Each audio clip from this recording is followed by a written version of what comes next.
하나님 말씀 보시겠습니다. 룻기 2장 1절부터 3절에 있는 말씀입니다. 구약 성경 403페이지에 있는 룻기 2장 1절부터 3절 말씀을 교독하도록 하겠습니다. 1절 먼저 읽어드리죠. 나오미의 남편 엘리멜렉의 친족으로 유력한 자가 있으니 그의 이름은 보아스더라.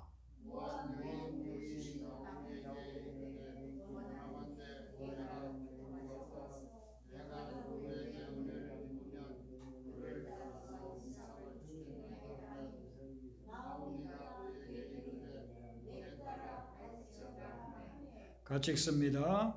룻이 가서 베는 자를 따라 밭에서 이삭을 줍는데 우연히 엘리멜렉의 친족 보아스에게 속한 밭에 이르렀더라. 아멘. 우리는 삶을 살아가면서 회복이 필요합니다. 우리 삶의 모든 영역에서 회복이 필요한데요. 병원에 입원했거나 수술한 분이 이렇게 회복이 필요하듯 우리도 회복이 필요합니다. 근데 이 회복은 원래의 자리로 돌아오면서부터 회복이 시작이 됩니다. 나오미가 떠났던 믿음의 고향 베들레헴을 10년 만에 다시 돌아오면서 회복이 시작됩니다. 우리가 어떤 부분에서 회복이 되어야 되는가? 요한 3서 2절에 보면 사도 요한이 가이오를 위해서 드리는 기도가 나옵니다. 내 영혼이 잘된 같이 내가 범사에 잘되고 강건하기를 원한다는 기도 내용입니다. 이 기도는 사도 요한의 기도인과 동시에 우리를 향한 하나님의 마음이에요. 하나님은 여러분들이 영혼이 잘되고 범사가 잘되고 강건하기를 원하고 계십니다. 그래서 이 한 구절 속에 우리가 회복되어야 될 모든 영역이 다 포함되어 있어요. 첫 번째는 뭐냐 하면은 영혼이 회복되어야 되는 것입니다. 우리의 영혼이 회복되어야 인생이 회복이 되는 것입니다. 영혼이 회복되려면 하나님께로 돌아와야 돼요. 그리고 믿음으로 돌아와야 됩니다. 그럴 때에 영혼이 회복되기를 시작하는 것입니다. 신앙생활 하다가도 우리가 하나님을 멀리 떠날 때가 있어요. 시험에 들다든지 유혹에 빠졌다든지 하나님을 떠날 때가 있어요. 신앙생활 처음에 시작해가지고 하나님 부르시는 날까지 성성장구 잘하면 얼마나 좋아요. 그런데 그러지 않아요. 세상이 악하기도 하고 나의 연약함과 부족함이 있기도 하고 그렇게 해서 신앙생활 하다가 처음에는 은혜 받을 때는 막 불이 활활 타오르다가 나중에는 소나기가 한번 싹 지나가고 나면은 불이 꺼지듯이 믿음의 열정이 싹 꺼져버릴 때가 있습니다. 그런 분들도 영적으로 다시 돌아와야 돼요. 하나님께로 돌아오고 믿음을 다시 회복할 때 그때에 영혼이 잘 되는 역사가 일어나는 거죠. 그리고 그 다음에는 범사가 잘 되기를 바란다고 그랬어요. 범사는 하나님이 우리에게 맡겨주신 일이에요. 하나님이 우리에게 맡겨주신 사역이 바로 범사예요. 그러니까 이 범사라고 하는 것은 크게 보면은 복음 전파 이런 것들이 되겠지만은 또 우리 가까이에서 보면 우리의 가정생활 그리고 우리가 하는 사업이나 직장생활 인간관계 이런 것들도 다 범사에 포함된다고 볼 수 있습니다. 그래서 이 범사가 또 회복이 돼야 돼요. 범사가 깨어진 사람들이 얼마나 많습니까? 우리가 하는 일들에 많은 문제를 안고 있잖아요. 그런 부분들이 회복돼야 될 필요성이 있어요. 그리고 이제 마지막에는 건강하게 하라, 강건하게 하라 이런 말씀이 있습니다. 우리가 강건해지는 것, 육체적으로 건강을 회복하고 정신적으로 건강을 회복하는 것 이게 이제 필요하다는 거죠. 이게 하나님이 우리를 향한 마음이에요. 근데 순서상으로는 영혼이 잘 되는 거 이게 먼저 되어져야 됩니다. 영혼이 잘 돼야 그 다음에 범사도 잘 되고 또 강건해지고 합니다. 또 어떤 경우에는 우리가 영혼이 잘 돼도 범사는 아직 생각한 것만큼 잘 되지 않을 때도 있고 건강도 아직 회복되지 못할 때도 있습니다. 그렇지만 영혼이 먼저 잘 되면 그 다음에 하나님께서 범사와 건강에도 하나님이 큰 축복을 허락해 주신다는 것이죠. 그래서 항상 우리는 내 영혼이 주님 앞에서 잘 되는 길을 추구해 나가야 돼요. 믿음을 회복하고 주님과의 관계를 깊이 하고 주 예수와 늘 동행하는 그런 삶을 추구해야 되는 것입니다. 그럼 이제 회복이 시작되는데, 회복이 시작될 때 우리가 명심해야 될 것은 이 회복이 갑자기 단시간 내에 다 이루어지지는 않는다는 겁니다. 우리에게 기다림이 필요하고 인내가 필요하다는 것입니다. 어떤 사람은 예수님 믿으면 저 사람이 어떻게 교회 나가기 시작했더라면 금방 무슨 성자가 되어야 되는 것처럼 그렇게 생각하는 분들이 있어요. 근데 교회 나가기 시작했다 하면 그 사람이 아주 이제는 아무 실수도 안 하고 잘못도 안 하는 그런 사람으로 이제 변화된 줄 생각하는데 그러지 않아요. 사람이 변화된다는 것은 많은 시간이 필요한 것입니다. 아이가 태어나서 자기 생활을 스스로 해 나갈 수 있는 그런 성인이 될 때까지는 뭐 20년, 30년 걸리잖아요. 그러듯이 우리가 예수님을 믿고 또 은혜를 체험하고 이 회복이 시작됐다 해가지고 금방 이루어지는 건 아닙니다. 시간이 점점 필요한 것입니다.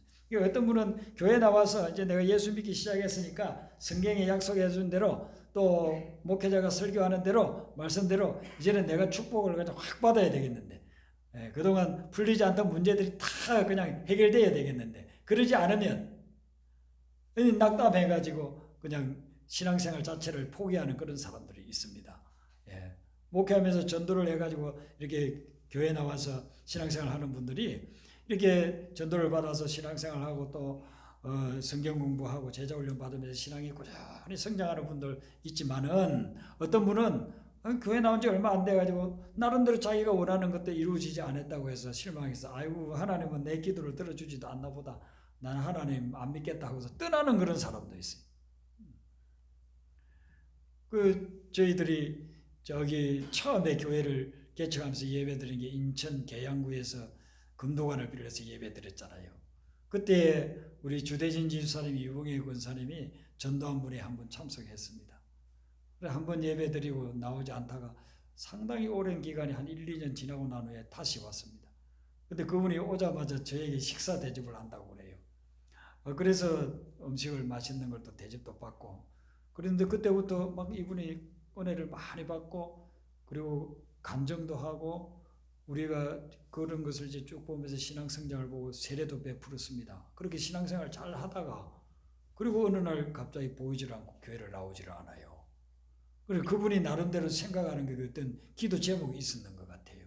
그 기도 제목이 있었는데 그게 당장 이루어지지 않으니까 그러니까 아마 실족해가지고 교회를 안 나온 것 같습니다. 지금도 간혹 저하고 제가 통화는 합니다만은 이 교회 신앙생활은 지금 중단한 그런 상태에 있어요. 회복이 시작될 때 내가 생각하고 기대한 것만큼 되지 않는다고 절망하거나 좌절하지 말고 하나님의 때까지 기다리는 믿음이 필요해요. 그러면 차츰 시간이 지나면서 하나님의 놀라운 회복의 역사가 일어납니다. 중환자가 수술했다고 해서 갑자기 그냥 뛰어다닐 수 있는 그런 게 아니잖아요. 정말 중한 병들은 수술하고 난 후에도 몇 개월 동안 회복해야 되고 어떤 경우는 몇 년 동안 계속 회복해야 건강을 되찾게 되잖아요.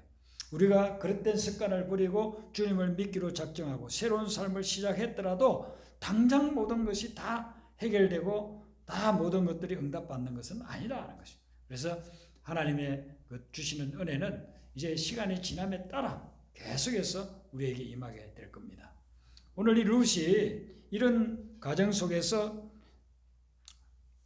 시어머니를 따라서 베들레헴에 이렇게 왔지만, 그리고 베들레헴 사람들이 시어머니 오래간만에 만났다고 막 환영도 해주지만 당장은 먹을 것도 없어요. 그러니까 이삭 죽기를 가야 되는 것입니다. 다행히 그래도 추수기라 어디 밭에 가면 이삭 죽기 할 수 있으니까 이삭을 주워 와서 그거 가지고 볶아도 먹고 삶아도 먹고 구워도 먹고 뭐 그렇게 하려고 생각하고 있는데, 이 룻이 나오미에게 시어머니에게 이야기하기를 원하건대 내가 밭으로 가서 내가 누구에게 은혜를 입으면 그를 따라서 이삭을 죽겠나이다 라고 이야기합니다. 룻이 그전에는 하나님을 모르는 사람이었지만 10년 동안 시어머니하고 같이 살면서 시어머니로부터 배운 믿음의 그런 내용들이 있습니다. 그래서 그걸 가지고 이 하나님의 은혜를 좀 받아야 되겠구나. 시어머니에게 내가 누구에게 가서 은혜를 받고 싶습니다. 여기서 은혜를 받는다고 하는 것은 뭐냐 하면은 이삭 죽기를 할 수 있는 밭을 만나는 거예요. 그런데 룻은 자기 고향도 아니고 타향에 왔어요. 유대인도 아니고 모압 여인이에요. 자기를 환영해 줄 만한 사람이 없어요. 이삭 죽기도 그 주인이 허락해 줘야 되는 겁니다. 주인이 당신 우리 집 밭에 와서 이삭 죽게 하세요 해야 그걸 이삭을 죽을 수 있는 것이지 아무 밭에나 가서 이삭 죽을 수 있는 것이 아니거든요. 그런데 이 룻은 그런 상황들을 알기 때문에 은혜를 좀 받아야 되겠습니다. 그래서 하나님 앞에서 이게 이제 시어머니한테 이야기하지만 자기 속으로는 이게 기도예요. 네. 하나님 앞에서 우리가 늘 드리는 기도가 하나님 내가 누군가를 통해서 은혜 받게 하여 주시옵소서. 네. 사람을 통해서 은혜 받는 것입니다. 하나님께서 예비해 놓은 그런 사람을 통해서 은혜 받게 하여 주시옵소서. 그렇게 기도를 하는 것입니다. 그러면서 우리가 룻을 통해서 발견하는 것은 은혜 받는 자의 자세가 어때야 되는가, 그것을 우리가 발견할 수 있어요. 룻은 지금 먹을 게 없기 때문에 무언가를 구해야 되는데 이삭 죽기라고 하는 것은요, 이건 참 쉬운 일이 아니에요. 이삭 죽기는 자기 체면을 손상시키고 때로는 무시당할 수 있습니다. 수모를 당할 수도 있습니다. 그 주인이 아주 무시할 수 있잖아요. 자기 밭에 와서 이삭 줍는 그런 가난한 사람이니까 아유 저 가난뱅이 뭐 어떻게 살아서 저렇게 지 앞가리도 못하나 무시하고 자기에게 수모를 줄 수도 있어요. 그런데 룻은 그걸 다 감내했어요. 우리가 하나님의 은혜를 받을 때 마음이 낮아져야 되는 것입니다. 겸손하게 낮아져야 그래야 하나님의 은혜를 사람을 통해서 받을 수가 있는 거예요. 그래서 룻은 그런 자세를 가지고서 이 밭 저 밭을 다녔는데 이제 어떤 밭에 가니까 거기가 보아스라고 하는 사람의 밭이더라 이겁니다. 뭐 자기가 알고 간 거 아니에요. 보아스를 알지도 못하고 보아스의 밭인지 또 그곳에 가면 보아스를 만날 수 있는지 그런 것 전혀 몰랐습니다. 그럼 몰랐지만은 하나님의 인도하심을 쫓아서 갔습니다. 그래서 3절에 보면 그 말씀을 뭐라고 이야기합니까? 우연히 보아스에게 속한 밭에 갔다 그랬습니다. 자기는 전혀 생각지 못하고 우연히 갔는데 거기에서 보아스를 만나게 되고 나중에는 보아스하고 결혼까지 하게 되는 그런 결과가 나오게 되는 것이죠. 우리가 하나님의 은혜를 쫓아서 나아갈 때에 이걸 잘 기억해야 돼요. 내가 보기에는 우연히 이루어지는 것 같은데 거기에 하나님의 구체적인 계획이 있다는 것입니다. 그냥 우연히 어느 집에 가서 우연히 어떤 사람을 만났어요. 우연히 어떤 일을 하게 됐어요. 그런데 믿는 사람에게는 그 우연이 절대로 우연이 아니라는 것입니다. 그 배후에 하나님의 섭리와 있고 하나님의 뜻이 있고 하나님의 계획이 들어있다는 것입니다. 하나님의 뜻이 있기 때문에 우연히 만나게끔 그렇게 한다는 것이죠. 성경에 보시면은요, 하나님이 일을 이루어가는데 사람이 볼 때는 우연같이 진짜 보여요. 그런데 그런 일들이 다 하나님이 뒤에서 계획하고 있었다는 것을 보여주는 말씀들이 곳곳에 나오고 있습니다. 가령 이제 요셉을 한번 보세요.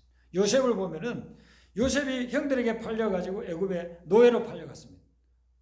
그럼 수많은 사람들이 그 노예를 살 거잖아요. 돈 많은 사람들. 근데 어디로 팔려가느냐 하면 보디발이라고 하는 사람에게 팔려갑니다. 우연히 보디발에게 팔려간 거예요. 근데 그것은 절대로 우연이 아닌 거다. 이것을 그 뒤에 사건들이 쭉 보여주지 않습니까? 보디발의 집에 가서 종살이를 했는데 오해받아가지고 그리고서는 감옥에 들어가지 않습니까? 이 보디발은 친위 대장이라고 했어요. 감옥을 다 관리하고 왕의 그 안전을 보호해주고 요즘으로 치면은 경호 대장처럼 경호 담당하는 책임자 얼마나 그 실권이 있겠습니까? 그런 사람인데 오해받아가지고 그 감옥에 들어갔더니 거기는 왕의 범죄자들이 있는 곳이라고 했어요. 요즘으로 치면은 정치범들, 뭐 장관이나 차관이나 뭐 이런 거 하다가 뭐 비리가 있어가지고 왕에게 잘못 보여가지고 오는 자들이 거기에 들어가 있는 거예요. 그러니까 요셉이 거기 들어가가지고 많은 사람들을 만나게 된 거예요. 그리고 그게 연결돼가지고 나중에 뭐 장관 중에 꿈꾼 사람 해몽을 해주고 또 왕이 꿈을 꾼 걸 해몽할 사람이 없어서 찾다가 요셉을 만나게 되고 그렇게 해가지고 요셉이 제2인자까지 되지 않습니까? 우연히 보디발의 집에 팔려간 것이 아니라 하나님이 계획해서 그곳에 가게 했다는 것입니다. 에서더가 나옵니다. 에서더는 노예들 포로의 후예예요. 그냥 그렇게 노예처럼 살다가 갈 그런 운명이었어요. 그런데 페르시아의 아하수라 왕이 그 왕비를 구한다. 그래서 어떤 사람이든 다 지원할 수 있다. 처녀들 중에 이제 뭐 자기가 왕비 되고 싶은 사람들은 뭐 수백 수천 명이 지원을 했지 않습니까? 근데 그 많은 사람 중에 하필이면 아하수에로 왕이 에스더에게 마음을 가졌다는 것이죠. 우연일 것 같지만 하나님은 에스더를 통해서 유대 민족들을 구해내려고 계획하시고 그렇게 마음에 들게 만들었다는 것입니다. 우리가 하는 일들이 우연한 것 같은데 기도하면서 하나님을 의지하면서 믿음으로 나아가면 그 우연을 통해서 하나님께서 놀라운 일들을 일으켜 주신다는 겁니다. 이번 한 주간 동안의 삶을 살아가면서도 여러분에게 일어나는 그런 우연한 일들을 절대로 우연하게 보지 마시고 그 우연을 통해서 역사하실 하나님을 바라보게 되시길 바랍니다.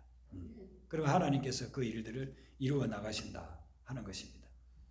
제가 목회할 때도 이런 우연한 일들 같았는데 그 우연한 일들이 하나님께서 이루시는 원대한 계획 속에서 이루어지고 있었다 하는 것을 늘 보게 됐어요.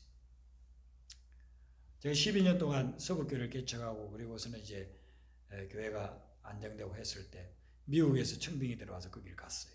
근데 미국 교회들은 새벽 기도를 하는 교회들이 별로 없습니다. 그러니까 한인들이 여기저기 떨어져 사는데 자기 주변에 이렇게 본 교회는 뭐 1시간, 2시간씩 차 타고 가서 매일 그런 새벽 기도 하기가 어려운 그런 분들은 가까운 데 이제 한인교회 가서 새벽 기도를 하는데 없으니까 이 새벽 기도 하는 교회가 어딘가 찾아서 이제 오게 되는 것이죠. 근데 한 번 이제 제가 이렇게 새벽 기도를 늘 이제 인도하는데 어떤 분이 와서 새벽 기도를 하고 가요.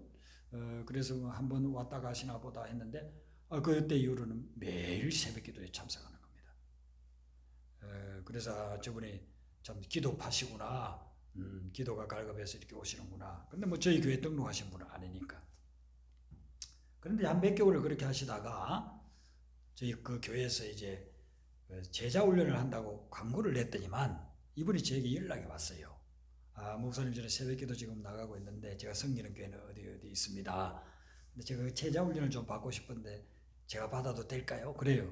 그래서 제가 우리는 제자 훈련은 우리 교회 일꾼들을 양육하기 위해서 하는 거기 때문에 다른 교회 다니는 분들은 제가 받지를 않습니다. 그렇게 이야기했더니만 며칠 후에 다시 또 연락이 왔어요. 목사님 제가 생각해 봤는데 저는 그 제자 훈련을 꼭 받고 싶습니다. 제가 새벽에 와서 몇 개월 동안 말씀을 통해서 은혜 받고 또 기도를 통해서 응답을 많이 받았기 때문에 제가 그 제자 훈련을 꼭 한번 받고 싶습니다. 그래요. 그래서 제가 고민하다가 지금 다니는 데는 제가 사실상 뭐 정기적으로 그렇게 꼭 나가야 될 그런 교회는 아니고 그 전에 한번 옮겨서 이렇게 다녔던 교회이기 때문에 제가 옮길 수가 있습니다. 그래서 목사님 목회하는 이 교회로 제가 등록하고 제자훈련을 받겠습니다. 그래.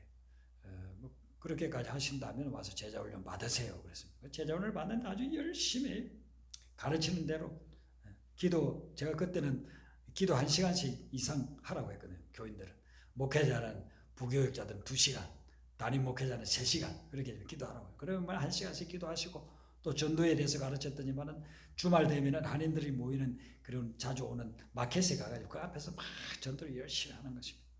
그렇게 제가 이제 4년 목회하다가 한국에 다시 와서 하나님이 이제 개척하라 해서 이제 개척하게 됐는데 그 이후에 한 8년이 지났어요. 근데 2주 전에 그분을 만났습니다. 그걸 만났는데 이분이 그동안 얼마나 변화가 일어났느냐 하면 그 교회에서 이제 제가 떠나고 난 후에 이분이 신학 공부를 한 거예요. 신학 공부를 해서 이제 전도사님이 됐습니다. 목사 안수도 받을 수 있는데 목사 안수를 받지 않고 그리고서는 필리핀에 선교사로 나갔습니다. 그래서 지금 필리핀의 그 오지에서 고아들, 필리핀에 고아들이 너무 많아요. 그 고아들을 모아놓고 그 고아원을 섬기는 그런 사역을 하고 있는 것입니다. 새벽기도 할 곳을 찾아서 우연히 와서 새벽기도 했는데 그곳에서 연결되어져 가지고 그분이 제자훈련 받고 또 신학을 하고 지금은 그 선교사가 돼서 그런 사역을 감당하는 걸 봤습니다. 하나님께서 우리가 주님의 은혜를 받고자 갈망할 때에 우연히 일어나는 사건을 통해서 우리에게 은혜를 베풀어 주시고 우리의 앞길을 또한 인도해 주신다는 것이죠. 그렇게 이 은혜 받을 때 우리가 명심해야 될 것 중에 또 하나는 뭐냐면은 우리가 낮아진 만큼 하나님께서 큰 은혜를 베풀어 주신다는 겁니다. 낮아지는 것만큼 은혜를 크게 베풀어 주신다는 것이죠. 자만하고 교만하고 내가 대단한 존재라고 생각하고 있으면 절대로 은혜를 못 받아요. 은혜는 낮아진 자에게 은혜가 임하는 것입니다.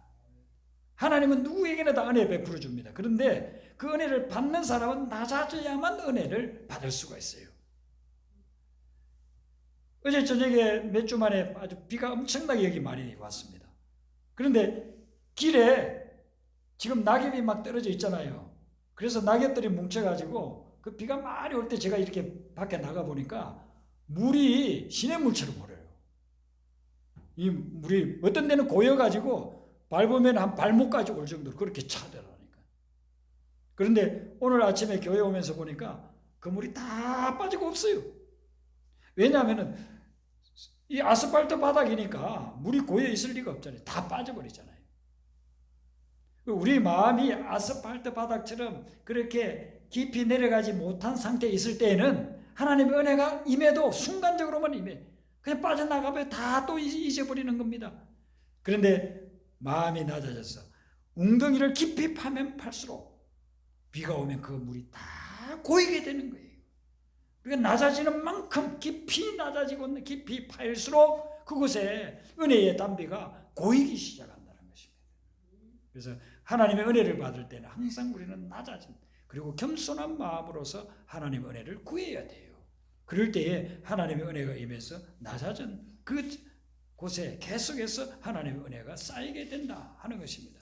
그리고 더불어서 이 룻은 자기 지금 문제만 해결하려고 하는 게 자기 먹고 사는 것 때문이 아니라 시어머니를 섬기고 시어머니를 복양하기 위해서 그래서 지금 이 이삭주기 하러 나간 것입니다. 하나님은 또 어떤 사람에게 은혜를 많이 베풀어 주시냐 하면은 남을 섬기는 사람에게 은혜를 베풀어 주신다는 거예요. 섬기는 사람, 남에게 베풀어 주고 섬기는 사람에게 은혜를 더 주신다는 것입니다. 조지 물러라고 하는 분은 평생 5만 번 이상의 그런 기도 응답을 받았다고 그러죠. 그런데 이 조지 물러가 기도 응답 받은 것들을 보면 어떤 거냐면은 자기 개인을 위해서 이렇게 기도해서 받은 것도 있지만 거의 대부분은 뭐냐면은 고아들을 위해서 드린 기도예요. 고아들을 섬기는데 고아들을 먹여 살려야 되는데 고아들을 가르쳐야 되는데 그게 없다고요. 그럼 먹을 걸 주세요 하면 하나님이 주시고 입을 걸 주세요 하면 입을 걸 주시고 고아들이 살 수 있는 그런 고아원을 지어야 되는데 땅이 필요합니다 하면 땅을 어떤 사람이 와서 기부해 주시고 또 건물을 지어야 되는데 요즘 뭐 그런 건물 지으면 수백억이 들 수도 있잖아요. 근데 하나님 앞에 그걸 기도하면 또 어떤 독지가가 그 건물을 지어주고 그렇게 하는 겁니다. 근데 고아원에 거의 3,000명 정도의 그런 고아들을 평생 돌보았다고 하지 않습니까? 그러면 얼마나 많은 재정이 필요하겠습니까? 어떤 때는 전심을 줘야 되는데 애들 전심 줄 빵이 없는 거예요. 그래서 조지 물러가 기도실에 들어가서 하나님께 간절히 기도합니다. 만약에 12시에 이제 전심을 줘야 될 것 같아요. 11시에 돼서 어디 누가 가져온 사람 없습니까? 아직 없습니다. 또 계속 기도합니다. 11시 반에 없습니까? 없습니다. 또 기도합니다. 그 12시 거의 다 돼가지고 마차가 이렇게 들어오는 거예요. 그래서 무슨 마차가 이게 들어오나 했더니만은 빵 공장에서 빵을 팔려고 많이 만들었는데 그게 좀 약간 탔어요. 먹을 수는 있는데 이게 상품으로 팔 수는 없는 빵이에요. 그러니까 빵 공장에서 고민을 하다가 이걸 어떻게 처분하지? 이렇게 많은 빵을 어떻게 다 처분하지? 하다가 고아원에 갖다 주면 되겠다. 그래서 고아원에 가져온 거예요. 어떤 때는 겨울날 너무 추워가지고 난방장치도 고장이 나 있고 그렇게 추운데 뭐 고아들이 얼어 죽을 지경이에요. 그러니까 조지 물러 하나님 앞에 또 기도합니다. 하나님 은혜를 베풀어 주시고 고아들을 좀 따뜻하게 어떻게 해결해 줘야 되겠습니다. 그런데 더운 바람이 막 불어와가지고 그 지역에 갑자기 처음 바람이 불어와서 그날 저녁에 히터 돌리지 않아도 따뜻하게 잘 수 있게끔 그렇게 하나님이 만들어요. 놀라운 그런 역사들이 이 조지 물러의 생애 전기를 보면 나오는데요. 어떻게 해서 하나님이 그런 엄청난 은혜를 주시는가? 고아들을 섬기니까. 조지 물러 혼자 자기를 위해서가 아니에요. 그 어렵고 힘들고 돌봐주지 않으면 생명을 잃을 수 있는 그런 그 아들을 섬기니까 섬기는 그 사람에게 하나님이 더 큰 은혜를 내려주신다는 것이죠. 그래서 우리가 하나님의 은혜를 지속적으로 받기 위해서는 우리도 하나님을 향한 그런 겸허한 마음과 더불어서 하나님이 인도해 주시기를 기대하면서 또한 또 다른 사람들을 섬기는 우리가 또 먼저 해야 될 이 일들을 할 때 하나님은 더 큰 은혜를 우리에게 내려주신다는 거예요. 중국의 그 고사성어 중에 줄탁동기라는 말이 있습니다. 제가 뭐 안자를 잘하는 건 아니고 중학교 때 조금 배운 것만 아는데 줄탁동기라는 그런 말이 있는데 이것은 뭐냐면요. 닭이 알을 품어가지고 한 3주 정도 지나면 그러면 이제 여기서 병아리가 아주 나오잖아요. 근데 이제 병아리가 다 됐어요. 근데 급질이 밖에 있으니까 이게 빠져나오지를 못합니다. 계속 두면 그냥 죽을 수 있어요. 그때에 이 속에 있는 병아리가 뿌리도 뭐 모양만 있지 이게 딱딱하지도 하지 않잖아요. 근데 신호를 보낸다는 거예요. 안에서. 신호를 보면 이 어미닭이 본능적으로 그걸 탁 듣는데요. 그리고서는 그 부분을 쪼아가지고 깨뜨려서 안에 있는 병아리가 빠져나오게끔 만들어준다는 거예요. 그래서 안에 병아리가 이렇게 톡톡톡톡 신호를 주는 거, 그걸 줄이라고 하고 한자어로. 그리고 어미 닭이 탁탁 깨뜨려가지고 나오게끔 해놓은 것을 탁이라고 한다면, 그래서 줄탁 동기, 이게 같이 이루어질 때 안에 있는 병아리가 살아서 나오는 거예요. 근데 어미닭이 성급해져가지고 한 일주일 지나고 나서 톡톡 두드려서 깨면 그냥 죽는 거예요. 그래서 안에서 신호를 탁탁 보낼 그 순간에 쪼아줘야 알이 열리면서 거기에서 나와서 살아갈 수가 있는 거예요. 여러분, 하나님 앞에 우리가 은혜를 구할 때 그래야 되는 거예요. 하나님 앞에 간절히 기도하고 간구하고 은혜를 사모하면서 나아가게 되면 그러면 하나님이 우리의 마음을 딱 보고 계셔요. 우리의 믿음을 보고 계시다가 아, 이때구나 해서 하나님이 역사하면서 하나님의 은혜를 우리의 삶 속에 부어주신다 이거죠. 네, 줄탁 동기. 네, 인터넷에 여러분들이 쳐보면 좀 더 자세한 내용들도 있을 겁니다. 하나님 앞에서 우리가 해야 될 그런 부분들. 이 룻은 은혜를 기대함과 동시에 자기 시어머니를 섬기기 위해서 하나님 앞에 은혜를 구했어요. 그리고서는 찾아갔는데 우연히 찾아간 것 같은 그곳이 자기 인생을 완전히 변화시켜 주시는 보아스를 만나게 되는 하나님의 계획 속에 있더라는 것입니다. 하나님의 은혜를 구하는 우리가 주님의 뜻 가운데서 주님의 인도하심을 쫓아서 살아가게 될 때 룻에게 임한 아름다운 하나님의 축복과 회복의 역사가 여러분들에게도 일어나게 되기를 바랍니다. 예. 아까 불렀던 찬송 309장 부르겠습니다. 목마